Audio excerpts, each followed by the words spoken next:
புனித பலியானது நன்றி தருப்படியாக இன்று தனது பிறந்த நாள் கொண்டாடும் அனிஷா மற்றும் பேட்ரிக் மொந்தேரோ, விக்டோரியா, மேரி ஜோஸ்பின் நன்றி திருப்பலியாகவும், இறைவனில் மரித்த பெர்லாண்ட் மற்றும் மேரி கிரேசி இந்த ஆன்மாக்களுக்காகவும் இந்த புனித பலி ஒப்புக் கொடுக்கப்படுகின்றது. தந்தை மகன் தூய ஆவியாரின் பெயராலே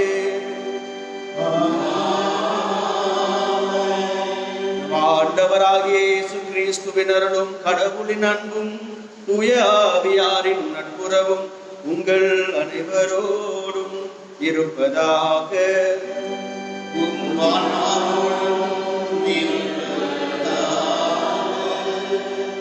கிறிஸ்துவின் பிரியமுள்ள சகோதர சகோதரிகளே, இன்று தார்கேசுவோடு இணைந்து நாம் லோயலா நகர் புனித இன்னாசியாரின் பெருவிழாவை கொண்டாடுகின்றோம். இயேசு சபையை தோற்றுவித்தவர். உலகம் முழுவதும் உள்ள இயேசு சபையினருக்காகவும் அவருடைய பணிகளுக்காகவும் நாம் இந்த வேலையை சிறப்பாக ஜெபிப்போம். இனாசியாரை போன்ற எல்லாம் இறைவனின் அதிமிகு மகிமைக்காகவும் எல்லாவற்றிலும் இறைவனை கண்டு அவருடைய மகிமையை போற்ற நாம் அழைக்கப்படுகின்றோம். இந்த வேளையில முன்சார்பு எண்ணங்கள் நம்மை முன்னேற விடாமலும் நம் உறவுகளை எடுத்து செல்லாமலும் தடையாய் இருக்கின்றன என்பதை நாம் உணர்ந்து இறைவனுடைய திருப்பாதத்திலே இந்த புனித பலியிலே நாம் பங்கு பெற வந்திருக்கிறோம். எனவே நம் குற்றங்கள், குறைகள், பாவங்கள், பலவீனங்களை எண்ணி மனவருந்துவோம், மன்னிப்பு கேட்போம், இறைவனுடைய அருளை கொண்டாடுவோம்.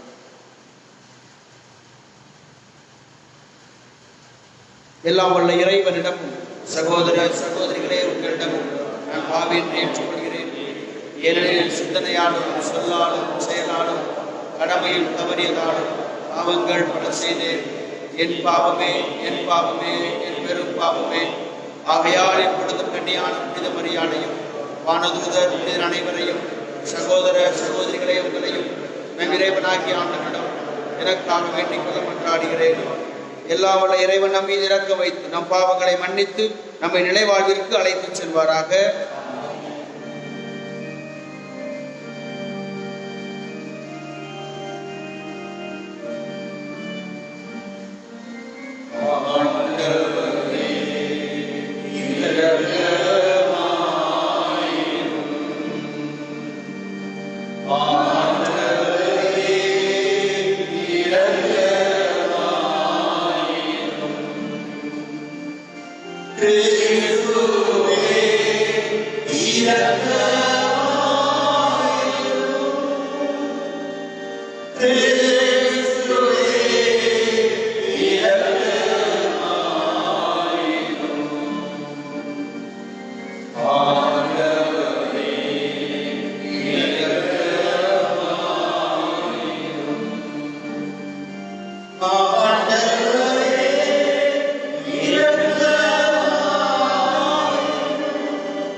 மன்றாடுவோமாக.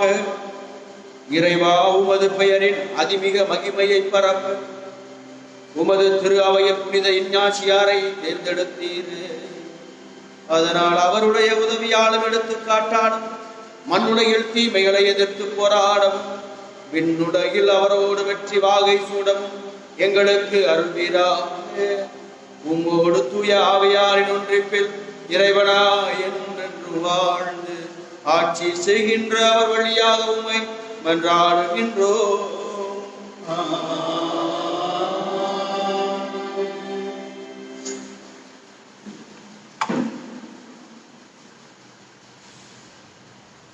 ஆண்டவர் இல்லத்திலேயே மக்கள் எல்லாரும் எரேமியாவை சூழ்ந்து கொண்டனர். இறைவாக்கினர் எரேமியா நூலிலிருந்து வாசகம். யோசியாவின் மகனும் யூதாவின் அரசனுமான யோயாக்கிமுடைய ஆட்சியின் தொடக்கத்தில் ஆண்டவர் அருளிய வாக்கு. ஆண்டவர் இவ்வாறு கூறுகிறார்: நீ ஆண்டவர் இல்லத்தின் முற்றத்தில் நின்று கொண்டு அங்கு வழிபாடு செலுத்த வரும் யூதாவின் எல்லா நகரினருக்கும் சொல்லுமாறு நான் உனக்கு கட்டளையிடும் எல்லா சொற்களையும் நீ அவர்களுக்கு அறிவி. அவற்றில் ஒன்றையும் விட்டு விடாதே. ஒருவேளை அவர்கள் உனக்கு செவிசாய்த்து அவரவர் தம் தீய வழிகளை விட்டு திரும்பலாம். அப்பொழுது அவர்களுடைய தீச்செயல்களை முன்னிட்டு அவர்களுக்கு நான் அளிக்க எண்ணியுள்ள தண்டனை பற்றி என் மனத்தை மாற்றிக்கொள்வேன். நீ அவர்களிடம் சொல்ல வேண்டியது: ஆண்டவர் கூறுவது இதுவே, நீங்கள் எனக்கு செவி கொடாமலும் உங்களுக்கு கொடுத்திருக்கும் என் சட்டத்தின்படி நடவாமலும் நீங்கள் செவி சாய்க்காத பொழுதும் நான் மீண்டும் மீண்டும் உங்களிடம் அனுப்பி வைக்கும் என் ஊழியர்களான இறைவாக்கினர்களுடைய சொற்களை கேளாமலும் இருப்பீர்களாயில் இக்கோவிலை சீலோவை போல் ஆக்குவேன். இந்நகரை உலகில் எல்லா மக்களினத்தார் நடுவிலும் சாபக்குறியாக மாற்றுவேன். ஆண்டவர் இல்லத்தில் எரேமியா உரைத்த இச்சொற்களை குருக்களும் இறைவாக்கினரும் மக்கள் அனைவரும் கேட்டனர். மக்கள் அனைவருக்கும் சொல்லும்படி ஆண்டவர் கட்டளையிட்டிருந்த எல்லாவற்றையும் எரேமியா கூறி முடித்த போது குருக்களும் இறைவாக்கினரும் மக்கள் அனைவரும் அவரை பிடித்து, நீ கண்டிப்பாய் சாக வேண்டும் என்று கூச்சலிட்டனர். இக்கோவில் சீலோவை போல் மாறும், இந்நகர் குடியிருப்பற்று பாழாய் போகும் என்ற ஆண்டவரின் பெயரால் நீ ஏன் இறைவாக்கி உரைத்தார் என்று கூறி ஆண்டவர் இல்லத்திலேயே மக்கள் எல்லாரும் எரேமியாவை சூழ்ந்து கொண்டனர். ஆண்டவரின் அருள்வாக்கு. பதிலுரை பாடல் பல்லவி. ஆண்டவரே, உன் பேரன்பினால் எனக்கு பதில்மொழி தாரும்.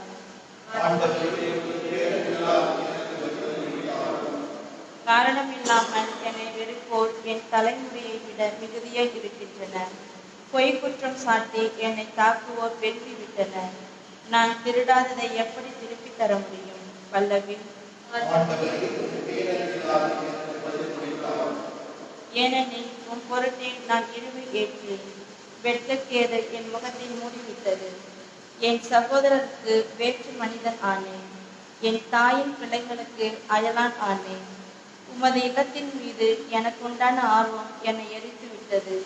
உம்மை பழித்து பேசினவர்களின் பழி சொற்கள் என் மீது விழுந்தன. பல்லவி. ஆண்டவரை, நான் தக்க காலத்தில் உம்மை நோக்கி விண்ணப்பம் செய்கின்றேன். கடவுளை, உமது பேரன்பின் பெருக்கினால் எனக்கு பதில்மொழி தாரும். துணை செய்வதில் நீர் மாறாதவர்.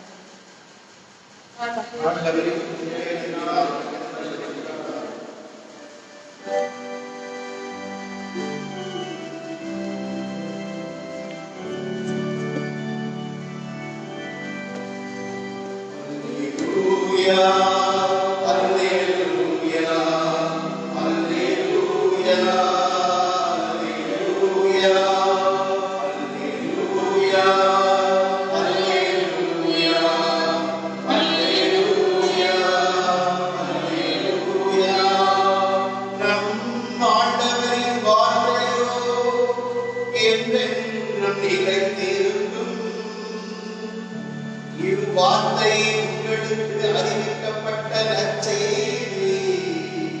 அல்லேலூயா, அல்லேலூயா, அல்லேலூயா, அல்லேலூயா, அல்லேலூயா. ஆண்டவர் உங்களோடு இருப்பாராக. உம் ஆன்மாவோடும் இருப்பாராக. புனித மத்தேயு எழுதிய நற்செய்தியிலிருந்து வாசகம். ஆண்டவரே, ஆட்சி உமக்கே. அக்காலத்தில் இயேசு தமது சொந்த ஊருக்கு வந்து அங்குள்ள தொழுகை கூட்டத்தில் அவர்களுக்கு கற்பித்தார். அதை கேட்டவர்கள் வியப்பில் ஆழ்ந்தார்கள். அவர்கள், எங்கிருந்தால் இந்த ஞானம் இவருக்கு வந்தது? எப்படி இந்த வல்ல செயல்களை செய்கிறார்? இவர் தச்சருடைய மகன் அல்லவா? அவருடைய தாய் மரியா என்பவர் தானே? யாக்கோபு, யோசேப், சீமோன், யூதா ஆகியோர் இவருடைய சகோதரர் அல்லவா? இவர் சகோதரிகள் எல்லாரும் நம்மோடு இருக்கிறார்கள் அல்லவா? பின் இவருக்கு இவையெல்லாம் எங்கிருந்து வந்தது என்றார்கள். இவ்வாறு அவரை ஏற்றுக்கொள்ள அவர்கள் தயங்கினார்கள். இயேசு அவர்களிடம், தம் சொந்த ஊரிலும் வீட்டிலும் தவிர மற்றெங்கும் இறைவாக்கினர் மதிப்பு பெறுவார் என்றார். அவர்களுக்கு நம்பிக்கை இல்லதால் அவர் அங்கே பல வல்ல செயல்களை செய்யவில்லை. இது கிறிஸ்து வழங்கும் நற்செய்தி. Praise the Lord. Hallelujah. இயேசுவுக்கே புகழ், இயேசுவுக்கே நன்றி. மரியே வாழ்க. கிறிஸ்து இயேசுவில் பிரியமுள்ள சகோதர சகோதரிகளே, மனித வாழ்க்கையை முடக்கி போடுகின்ற பல காரணங்களில் மிக முக்கியமான காரணம் இந்த முன்சார்பு எண்ணம். முன்சார்பு எண்ணங்கள் தான் ஒரு மனிதனை மற்ற மனிதனோடு உறவு கொள்வதிலும் அவன் முன்னேறுவதற்குமாக முடக்கி போடுகின்றது. ஒரு மனிதனை நாம் சந்திக்கின்ற பொழுது முதலிலே நாம் அவர்களை பற்றி அறிந்து கொள்ள விரும்புவோம், அல்லது அவர்களை பற்றி தெரிந்து கொண்டு நாம் வந்திருப்போம். மற்ற மனிதர்கள் அந்த மனிதரை பற்றி என்ன சொன்னார்கள், எப்படி பேசினார்கள், அல்லது அவருடைய அனுபவத்தை அவர்கள் பேசுவார்கள். நாம் அதை மனதிலே வைத்துக்கொண்டு இந்த முன் சார்பு எண்ணங்களை வைத்துக்கொண்டு அந்த மனிதர்களிடமோ அல்லது அந்த வேலையோ அல்லது ஏதோ ஒரு இடத்தை நாம் அவ்வாறு அணுகுவோம். பல நேரங்களிலே அவைகள் தான் நம்மை முன்னேறுவதற்கு தடையாகவும் மனிதரிடம் நாம் சுலபமாக ஈஸியாக உறவு கொள்வதற்கு தடையாகவும் இருக்கின்றன. எங்கேயாவது யாரையாவது பார்க்க போன உடனே என்ன கேட்பாங்க, நீங்க எந்த ஊரை சொன்னால் அந்த எந்த ஏரியா என்று கேட்பார்கள். ஏனென்றால் மனிதர்கள் நம்மை பற்றி அறிய விரும்புகிறார்கள். இந்த முன்சார்பு எண்ணத்தோடு நாம் பல நேரங்களிலே மக்களிடம் பழகுவதால் தான் நமது உறவுகளிலே தடையாக இருக்கிறது. இவர்கள் இந்த இடத்தை சேர்ந்தவர்கள், இவர்கள் இந்த ஊரை சேர்ந்தவர்கள், அல்லது இந்த ஜாதியை சேர்ந்தவர்கள், அல்லது இந்த தொழிலை செய்கின்றவர்கள், அல்லது இந்த இடத்திலிருந்து வருகின்றவர்கள், அல்லது இந்த குடும்பத்தை சார்ந்தவர்கள். இவைகள் தான் பல நேரங்களிலே மனித உறவுகளுக்கு தடையாக இருக்கின்றது, மனித முன்னேற்றங்களுக்கு தடையாக இருக்கின்றது. இணைந்து வாழ்வதற்கு இந்த முன்சார்பு எண்ணங்கள் தான் மனிதனை முடக்கி போட்டிருக்கின்றன. இந்த முன்சார்பு எண்ணங்கள் மனிதனுக்குள்ள இருக்கின்ற ஒரு புற்றுநோயை போன்றது. அவை இருக்கின்ற வரையிலே நாம் மனிதர்களோடும் சரி, அல்லது எந்த ஒரு பொருட்களோடும் சரி, எந்த ஒரு இடத்திலும் சரி, எந்த ஒரு பணியை நாம் நிறைவாக நிம்மதியாக நாம் செய்ய முடிவதில்லை. அந்த ஒரு சூழ்நிலை தான் இன்றைய நற்செய்தி வாசகம் நமக்கு எடுத்து சொல்லுகிறது. ஆண்டவர் இயேசு கிறிஸ்து இறை தந்தையின் மகன், இந்த உலகத்திலே நம்மை பாவத்திலிருந்து மீட்க வந்திருக்கின்ற மீட்பர் என்பதை அறிந்து கொள்வதற்கு பதிலாக, அவருடைய அற்புதங்களையும் அதிசயங்களையும் கண்டு அவர் மீது நம்பிக்கை கொள்வதற்கு பதிலாக, இறை தந்தையினுடைய திட்டம் இயேசு கிறிஸ்துவிலே அவர் வழியாக நிறைவேறுகிறது என்பதை அறிந்து கொள்வதற்கு பதிலாக, இறைவாக்கினர்கள் முன்னறிவித்த எல்லாம் இயேசுவிலே நிறைவேறுகிறது என்பதை நம்புவதற்கு பதிலாக, ஆண்டவருடைய அந்த துவக்கத்தை, அவருடைய சார்பை, அவருடைய இடத்தை அவர்கள் அங்கு முன்னிறுத்துகிறார்கள். ஆண்டவரை பற்றி பேசுகின்ற பொழுது சூசையப்பரை அவருடைய தந்தையை நினைக்கின்ற பொழுது அவருடைய தொழிலை நினைக்கின்றார்கள். இவர் தச்சருடைய மகன். அப்படி என்றால் இவர் எங்கிருந்து வருகிறார், எந்த இடத்திலிருந்து வருகிறார் என்று நமக்கு தெரியும்.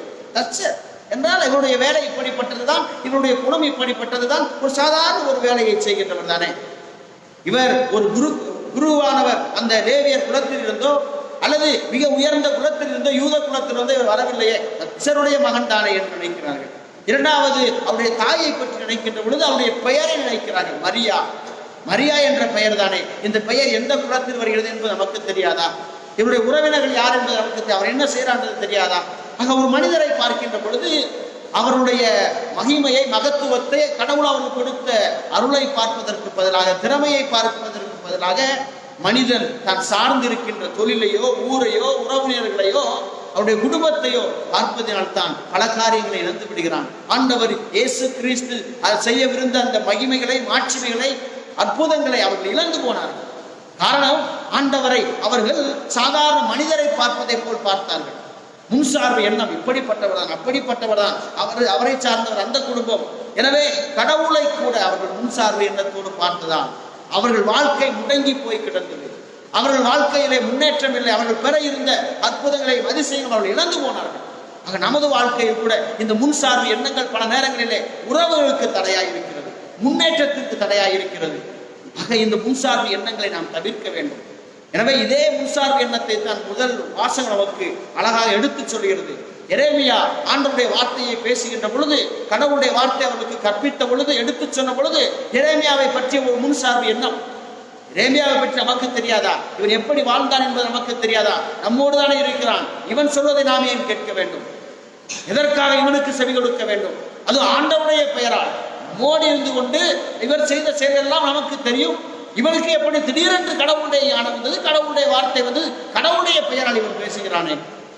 ஆக இந்த முன்சார்பு எண்ணங்கள் கடவுளுடைய அருளை பெற விடாமல் தண்டனையை பெற்றுக் கொள்ளக்கூடிய வழியாக அங்கு அமைகிறது. இதையெல்லாம் தவிர்க்க வேண்டும் என்றால் 4 காரியங்களை இன்றைய முதல் வாசகம் அழகாக எடுத்து சொல்கிறது. எவ்வாறு இந்த முன்சார்பு எண்ணங்களை தவிர்த்து கடவுளுடைய அருளை, கடவுளுடைய மன்னிப்பை, கடவுளுடைய இரக்கத்தை பெற வேண்டும். 1, கடவுளுடைய வார்த்தையை கேட்டல். ஆண்டவர் சொல்ல, எனது வார்த்தையை என் மக்களிடம் கேட்டால், நம்ம முதல்ல கடவுளுடைய வார்த்தையை கேட்க வேண்டும். கடவுளுடைய வார்த்தை, கடவுள் என்ன சொல்ல, ஒரு மனிதரை பற்றி சந்திக்கின்ற பொழுதோ, ஒரு இடத்திற்கு செல்கின்ற பொழுதோ, ஒரு வேலையை செய்கின்ற பொழுதோ, அந்த வேலையை பற்றி, அந்த இடத்தை பற்றி, அந்த மனிதர்களை பற்றிய அந்த முன்சார்பு எண்ணங்கள் அல்ல. மாறாக இறைவன் இந்த வேலையை கொடுத்திருக்கிறார், இறைவன் இந்த இடத்தை கொடுத்திருக்கிறார், இறைவன் இந்த மனிதரிடம் கொடுத்திருக்கிறார் என்று கடவுளுடைய அந்த அருளை, கடவுளுடைய வார்த்தையை முதலில் கேட்க வேண்டும். 1, கடவுளுடைய வார்த்தையை கேட்டல். இறை ஆசிரியை பெறுவதற்கு முதல் வழி, இறைவனின் இரக்கத்தை பெறுவதற்கு முதல் வழி கடவுளுடைய வார்த்தையை கேட்டல். 2வதாக அந்த வார்த்தையை கடைபிடித்தல்.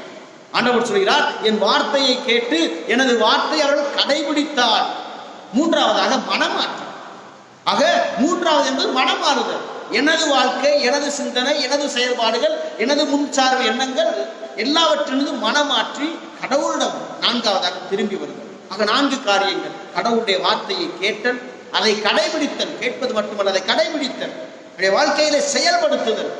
3வதாக அந்த செயல்படுத்துகின்ற வார்த்தை என்னை கடவுளை நோக்கி திருப்ப வேண்டும், மனிதனை நோக்கி அல்ல, பொருட்களை நோக்கி அல்ல, உலகத்தை நோக்கி அல்ல. ஆக கடவுளை நோக்கி திரும்புகின்ற வாழ்க்கை தான் இறை ஆசிரியருக்கான வழி. 4வதாக கடவுளிடம் திரும்பி வருதல், மனமாற்றம் பெற்று நானே எனக்குள்ளாக இருந்து கொள்வதல்ல, திரும்பி வருதல். இந்த 4 காரியங்கள் இறைவனுடைய அருளை, ஆசீர்வாதத்தை கொடுக்கும். அதை செய்ய மறந்ததால் தான் ஆண்டவர் முதல் இறை வாசகத்தில் சொன்னதை போல அவருடைய தீச்செயலை நான் மன்னிக்க மாட்டேன், அவருடைய நகர் தீக்கிரையாக்கப்படும், அவர்களுக்கு எல்லாம் இல்லாமல் போய்விடும் என்று ஆண்டவர் எச்சரித்தது வரை அவர்களுக்கு நடந்தது. கடவுளுடைய இந்த மகிமைகளை பெற்றுக்கொள்ள வேண்டும் என்றால் அவருடைய வார்த்தையின்படி நாம் கேட்டு நடந்து மனமாற்றம் பெற்று அவரிடம் திரும்பி வருவோம். அப்படிப்பட்ட இறைவனிடம் திரும்பி வந்த ஒரு புனிதரை தான் இன்று நாம் கொண்டாடுகின்றோம். புனித லொயலா நகர் இன்னாசியா. அவர் 1491ஆம் ஆண்டு ஸ்பெயின் தேசத்தில் உள்ள லயலா என்ற இடத்தில் பிறந்ததால் அவர் லயலா இன்னாசியர் என்று அழைக்கப்படுகிறார். செல்வ செழிப்புள்ள அரச குடும்பத்திலே பிறந்தவர். இவர் ஒரு மிகப்பெரிய போர் வீரராக மாற வேண்டும், மிகப்பெரிய பெயர்களை பெற வேண்டும், படை வீரராக என்னுடைய பெயர் நிலைநிறுத்தப்பட வேண்டும் என்ற ஆசையில அவர் பயிற்சி வருகிறார். அந்த ஆசையிலே வளர்கிறார். அப்படிப்பட்ட சூழ்நிலை 1521ஆம் ஆண்டு பிரான்ஸ் தேசத்தினுடைய படையானது இவர் வாழ்ந்த அந்த பம்பிலனா அந்த கோட்டையை சூழ்ந்து கொள்கிறது. அந்த கோட்டையை சூழ்ந்து கொண்டு நடக்கின்ற அந்த சண்டையிலே, போரிலே இவர் கால் அடிபட்டு அவர் சிறைபிடிக்கப்பட்டு சிறையிலே அடைக்கப்படுகிறார். அந்த சூழ்நிலையிலே அவருக்கு கொடுக்கப்பட்ட புத்தகம் விவிலியமும் புனிதருடைய வரலாறு. எனவே இந்த இறை விவிலியத்தை படிக்க படிக்க கடவுளுடைய ஒளியை பெற்றுக் கொள்கிறார், கடவுளுடைய ஞானத்தை பெற்றுக் கொள்கிறார். தன் முன்சார்பு எண்ணங்கள் எல்லாம் அழிந்து விடுகின்றன. தான் பிடித்து வைத்திருந்த திட்டங்கள் எல்லாவற்றும் கடவுள் அவருடைய வார்த்தை அவருக்கு ஒளியை கொடுக்கிறது. இரண்டாவதாக புனிதருடைய வாழ்க்கையை படிக்க படிக்க சாதாரண இந்த மனிதர்கள் எல்லாம் புனிதர்களாக மாறுகின்ற பொழுது நான் ஏன் மாறக்கூடாது என்ற ஒரு மனமாற்றம், தனக்குள்ளான ஒரு மனமாற்றம். இந்த மனமாற்றம் அவரை மீண்டும் படைவீரனாக அல்ல, இயேசுவின் போர் வீரனாய் மாற்றுகிறது. எனவே அவர் மனமாற்றம் பெற்று அவர் பம்ப்ரே என்ற அந்த குகைக்கு அவர் செல்லுகிறார். அந்த குகையிலே அவர் பல நாட்கள் உபவாசம் இருக்கிறார், தியானம் இருக்கிறார். எனவே அந்த மன்றேசா அந்த குகையிலே அன்னை மரியாள் இயேசுவை குழந்தையாக இருந்த இயேசுவை கையில் ஏந்தி அவருக்கு காட்சி கொடுக்கிறார். அந்த காட்சி அவருக்கு புது தெம்பை தருகிறது, புது மனமாற்றத்தை தருகிறது. அந்த உத்வேகத்தோடு அவர் எருசலேமிற்கு புனித பயணம் செல்கிறார், மனமாற்றம் அடைகிறார்.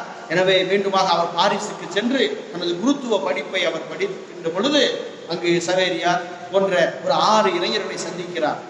அவர்கள் 7 பேர் சேர்ந்து இயேசுவை தோற்றுவிக்கிறார்கள். மறைக்கல்வியை போதிப்பதற்காக, எல்லா நாடுகளிலும் மறைப்பணியை செய்வதற்காகவும் மற்றும் நோயாளிகளை சந்திப்பதற்காக, ஒப்புரவு அருட்சாதனம், இந்த 4 காரியங்களை அவர்கள் தங்களுடைய சபையினுடைய மேலான நோக்கமாக கொண்டு அவர்கள் செயல்பட்டார்கள். அவருடைய சபையில 3 அந்த வாக்குகளுக்கு பதிலாக 4வது வாக்குறுதி அவர்கள் கொடுப்பார்கள். கற்பு, ஏழ்மை, கீழ்ப்படிதல் என்ற 3 வாக்குறுதிகளோடு 4வதாக ஒவ்வொரு இயேசு சபையினரும் திருத்தந்தைக்கு எப்பொழுதும் என்றென்றும் கீழ்ப்படிந்திருத்தல், இந்த 4வது வாக்குறுதியும் அவர்கள் எடுப்பார்கள். ஆக இத்தகைய ஒரு புனிதரை கொண்டாடுகின்ற நாளில நமது முன்சார்பு எண்ணங்களை நீக்கி நாம் இறைவனுடைய அருளால் நிரப்பப்படுவோம், இறைவனிடம் திரும்பி வருவோம், இறையாசிரியை பெற்றுக்கொள்வோம். நாமும் புனிதர்களாக வாழ அழைக்கப்பட்டிருக்கிறோம், புனிதர்களாகவே நாம் மாற வேண்டும் என்ற அந்த உந்து சக்தியை இன்றைய புனிதரிடம் பெற்றுக்கொள்வோம். இறைவன் நம் ஒவ்வொருவரையும் அன்பு தாய் அன்னை மரி வழியாக ஆசீர்வதிப்பாராக. ஆமாம்.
சகோதர சகோதரி, என்னுடைய உங்களுடைய மனை புனிதபடி எல்லாம் உள்ள இறைவனிடம் ஏற்றுக்கொள்ளும்படி மன்றாடுகின்றோம்.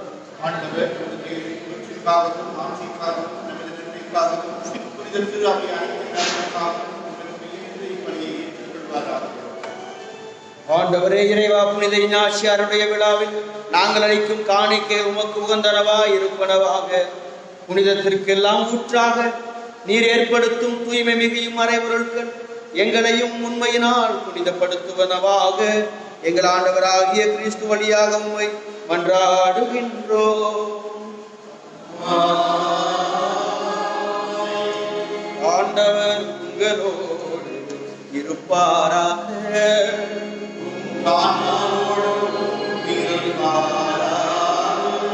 இதயங்களை மேலே எழுப்புங்கள்.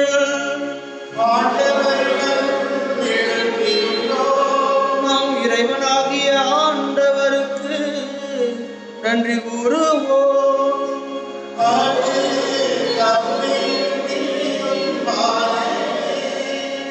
ஆண்டவரே, தூயவரான தந்தையே, என்றும் உள்ள எல்லாம் உள்ள இறைவா, என்னாலும் இவ்விடத்திலும் நாங்கள் உமக்கு நன்றி செலுத்துவது மெய்யாகவே தகுதியும் நீதியுமாகும், எங்கள் கடமையும் மீட்புக்குரிய செயலுமாகும். ஏனெனில் விண்ணரசுக்காக கிறிஸ்துவுக்கு தங்களையே அர்ப்பணித்த புனிதர்களில் உமது வியத்தகு பராமரிப்பை கொண்டாடுவதும் உமை போற்றி புகழ்வதும் தகுமே.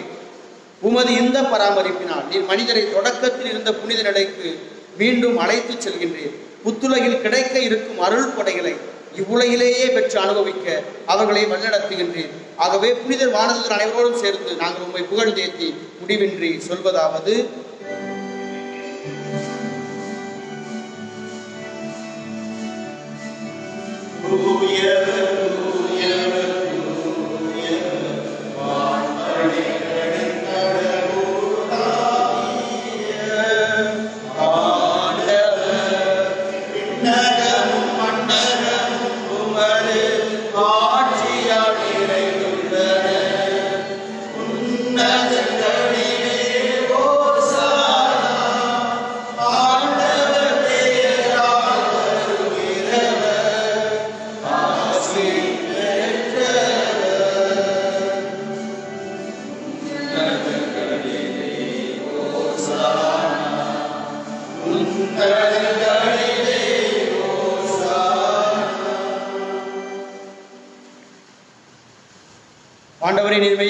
தூயவர், தூய்மை அனைத்திற்கும் ஊற்று. ஆகவே உம்முடைய ஆவியை பொழிந்து இக்காணிக்கைகளை தூய்மைப்படுத்த உம்மை வேண்டுகிறோம். இவ்வாறு எங்கள் ஆண்டவர் இயேசு கிறிஸ்துவின் உடலும் இரத்தமுமாக எங்களுக்கு இவை மாறுவனவாக. அவர் பாடுபட உளம் கனிந்து தம்மை கையளித்த போது அப்பத்தை எடுத்து நன்றி செலுத்தி அதை பிட்டு தம் சீடர்களுக்கு அளித்து கூறியதாவது: அனைவரும் இதிலிருந்து பெற்று உண்ணுங்கள், ஏனெனில் இது உங்களுக்காக கையளிக்கப்படும் என் உடல்.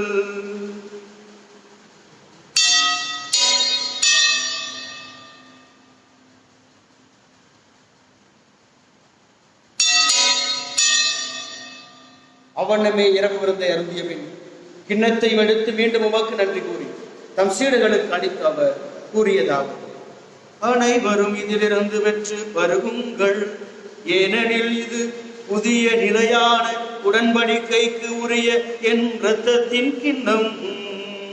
இது பாவ மன்னிப்புக்கென்று உங்களுக்காகவும் பலருக்காகவும் சிந்தப்படும். இதை என் நினைவாக செய்யுங்கள்.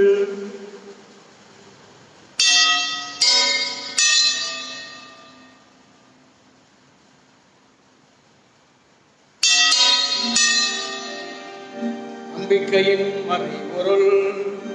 ஆண்டவரே, மனமும் இறப்பினை அறிக்கையிடுகின்றோம். உமது உயிர்ப்பினையும் எடுத்துரைக்கின்றோம். ஆகவே ஆண்டவரை, நாங்கள் கிறிஸ்துவின் இறப்பினையும் உயிர்ப்பினையும் நினைவு கூர்ந்து வாழ்வுதரும் அப்பத்தையும் மீட்பளிக்கும் கிண்ணத்தை உமக்கு ஒப்புக் கொடுக்கின்றோம். உம் திருமுனின்று உமக்கு ஊழியம் புரிய தகுந்தவர்கள் என எங்களை ஏற்றுக்கொண்டு எனவே உமக்கு நன்றி செலுத்துகின்றோம். மேலும் கிறிஸ்துவின் உடலிலும் இரத்தத்திலும் பங்கு கொள்ளும் எங்களை தூய ஆவியார் ஒன்று சேர்க்க வேண்டும் என உம்மை தாழ்மையுடன் மன்றாடுகின்றோம். ஆண்டவரை, உலகெங்கும் பரவியிருக்கும் உமது திரு அவியை நினைவு கூர்ந்தருளும். எங்கள் திருத்தந்தை பிரான்சிஸ், எங்கள் ஆயர் பீட்டர், எல்லா திருநிலை ஆகிய அனைவரோடும் உமது திரு ஆவியை அன்பில் நிறைவு பெற செய்தருளும். மேலும் எதிர்நோக்குடன் துயில் கொள்ளும் எங்கள் சகோதர சகோதரிகளையும் திருவரை நினைவு கூறும் எல்லா ஆத்மாக்களையும் குடும்பங்களில் மரித்தோரையும் இழந்தோர் அனைவரையும் இரக்கத்துடன் நினைவு கூர்ந்து ஒரு திருமுகவுடன் ஏற்றருளும்.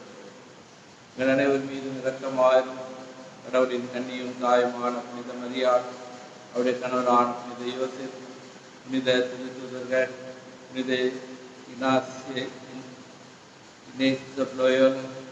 உலகில் முந்தவராய் இருந்த புனிதர்கள் அனைவருடனும் நான் நிறைவாழ்வில் பங்கு கொள்ள தகுதி பெற்று திருமானிய வழியாக புகழ்ந்தேற்றும் வரம் அருள கொண்டாடுகின்றோம். இவர் வழியாக இவரோடு இவரில் எல்லா வல்ல இறைவனாகிய தந்தையே, தூய ஆவியார் ஒன்றிப்பில் எல்லா புகழும் ஆட்சியும் என்றென்றும் உமக்கு உரியதே.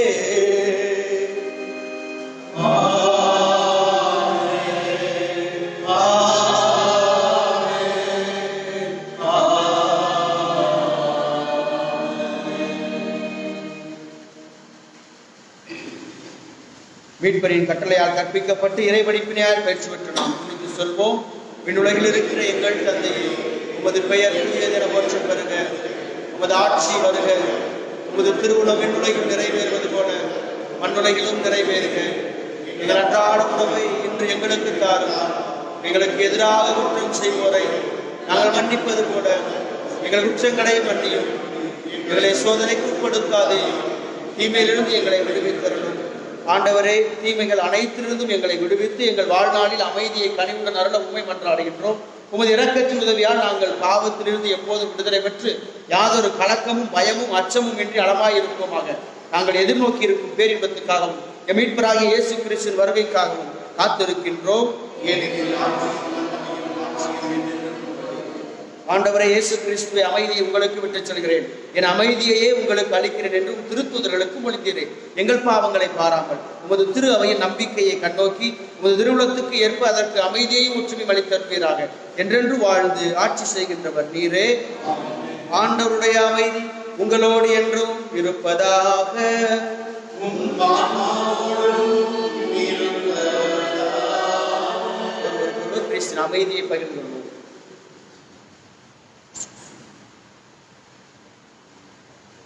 உலகின் பாவங்களை போக்கும் இறைவனின் செல்வனையே எங்கள் மேல் இரக்கமாயிரும். உலகின் பாவங்களை போக்கும் இறைவனின் செல்வனையே எங்கள் மேல் இரக்கமாயிரும். உலகின் பாவங்களை போக்கும் இறைவனின் செல்வனையே எமக்கு அமைதியை அளித்தருளும்.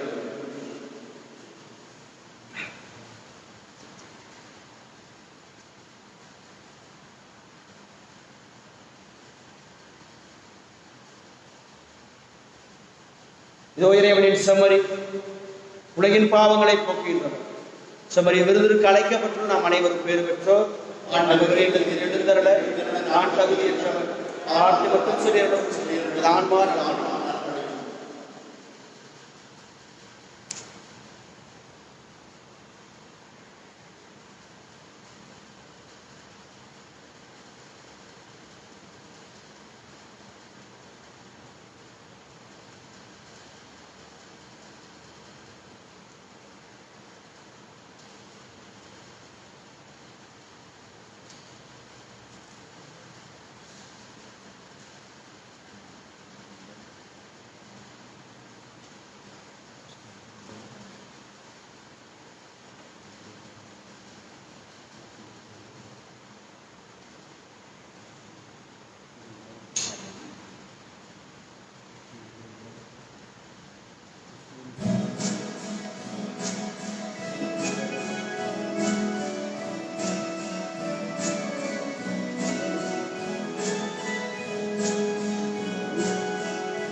நன்றி கூறி மன்றாடுவோமாக. ஆண்டவரே, புனித இஞ்ஞாசியாரை நினைவு கூர்ந்து இப்புகழ்ச்சி பலி வழியாக உமக்கு நன்றி கூறுகின்றோம். உமது மாட்சியை நாங்கள் முடிவில்லாமல் புகழ இப்பலி எங்களை அழைத்து செல்வதாக எங்கள் ஆண்டவராகிய கிறிஸ்து வழியாக உம்மை மன்றாடுகின்றோம்.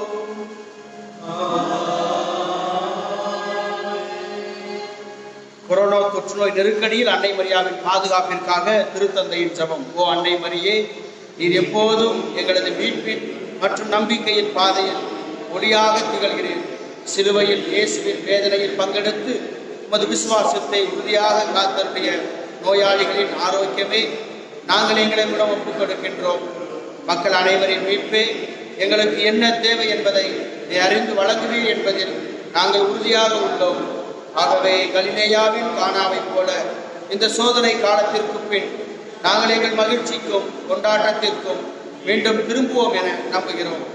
எங்கள் துன்பங்களை ஏற்றுக்கொண்டு எங்கள் துக்கங்களை சுமந்தது எங்களை வழிநடத்த சிலுவை வழியாக உயிர்த்தெழுதலின் மகிழ்ச்சிக்கு எங்களை இட்டுச் சென்ற இயேசு சொன்னபடி தந்தையின் திருமணத்திற்கு இணங்க இறையன்பின் தாயே எங்களுக்கு உதவி அருளும். ஆமென். தூய இறைவனின் தாயே, உமது பாதுகாப்பின் கீழ் நாங்கள் அடைக்கலம் நாடுகிறோம். ஆட்சிக்குரிய ஆசி பெற்ற கன்னியை, சோதனைக்குட்பட்டிருக்கும் எங்களது வேண்டுகோள்களை நிராகரியாமல் எங்களை ஒவ்வொரு ஆபத்திலிருந்தும் விடுவித்தரணும். அதிதூதரான புனித மிக்கேலை நோக்கி ஜெபம். அதிதூதரான புனித மிக்கேலே, எங்கள் போராட்டத்தில் எங்களை காத்தரணும். பசாசின் வஞ்சக சூழ்ச்சிகளில் எங்கள் துணையாயிரும். தாழ்மையான எங்கள் மன்றாட்டை கேட்டு இறைவன் பசாசை கண்டிப்பாராக. நீரும் விண்ணக படையின் தலைவரே, மக்களை கெடுக்க உலகில் சுற்றித் தெரியும் பேயையும் மற்ற கெட்ட அரூபிகளையும் இறை வலிமையால் நரகத்தில் தள்ளுவீராக. ஆமேன். அருள்நிறைந்த மரியே வாழ்க, ஆண்டவர் உம்முடனே, பெண்களுக்குள் ஆசிரிக்கப்பட்டவர் நீரே, உம்முடைய திருவயிற்றின் கனியாகிய இயேசுவும் ஆசிரிக்கப்பட்டவரே.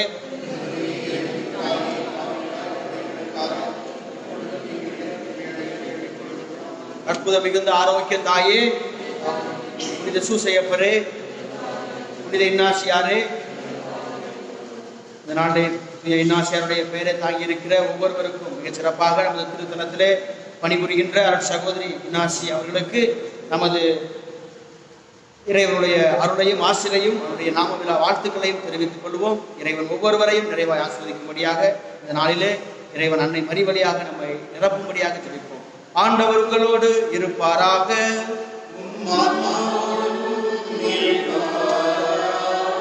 எல்லா வல்ல இறைவன் தந்தை, மகன், தூய ஆவியாரின் ஆசி உங்கள் மீது என்றென்றும் தங்கி உங்கள் நிறைவாய் ஆசீர்வதித்து வழி நடத்துவதாக. இறைவனின் அன்பிலும் அன்னை மரியின் ஆசிரியரிலும் எல்லாம் இறைவனின் அதிமிகு மகிமைக்காக வாழ சென்று வாழுங்கள். திருப்பலி நம் வாழ்வில் தொடரட்டும்.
There